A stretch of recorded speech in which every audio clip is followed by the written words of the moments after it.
Hello guys, this is Tithi from Bengal. আর আমি আজকে বানাবো কি বলো তো, এটা অল্পই আছে 250 গ্রাম মাটন।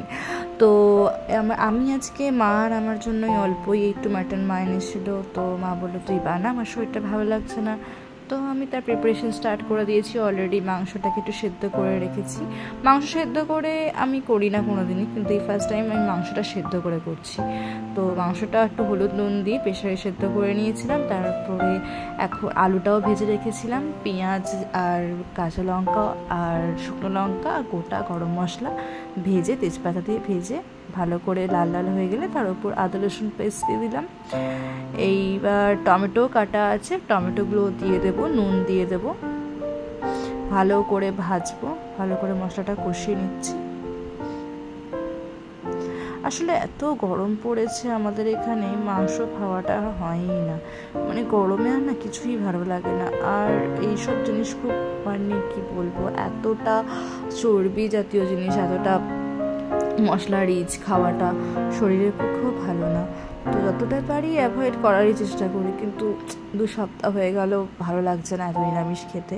তো একটু বানিয়ে ফেললাম আজকে। তাই এই দেখো, এটা ভালো করে কষানো হচ্ছে।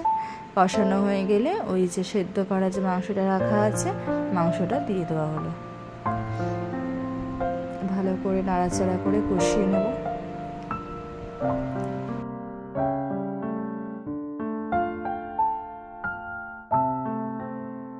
আর যে ভেজে রেখেছিলাম যে আলুগুলো এর মধ্যে দিয়ে দিলাম।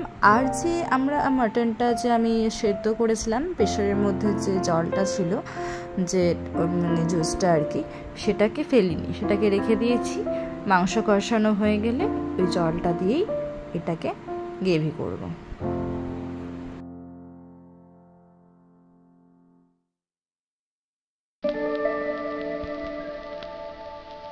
এই যে এখানে রেডি আছে। এবার আমি জলটা দিয়ে গ্রেভিটা তৈরি করে ফেললাম। এবার জলটা দিয়ে যে যেমন ঝোল খেতে পছন্দ করে, আমি একটু উপরে ধনে পাতা দিয়ে একটু গার্নিশ করার জন্য বা একটু স্মেলের জন্য দিয়েছি। তোমরা চাইলে দিতেও পারো, নাও দিতে পারো, অসুবিধা কিছু নেই। এবার ঢাকা দিয়ে আমি যেমন ঝোল খেতে চাই তেমন করে নামিয়ে নেব। তো আমাদের এই যে রেডি মাটন কষা। তো ভিডিওটা কেমন ভালো লাগলে অবশ্যই লাইক করে দিও। Thank you so much.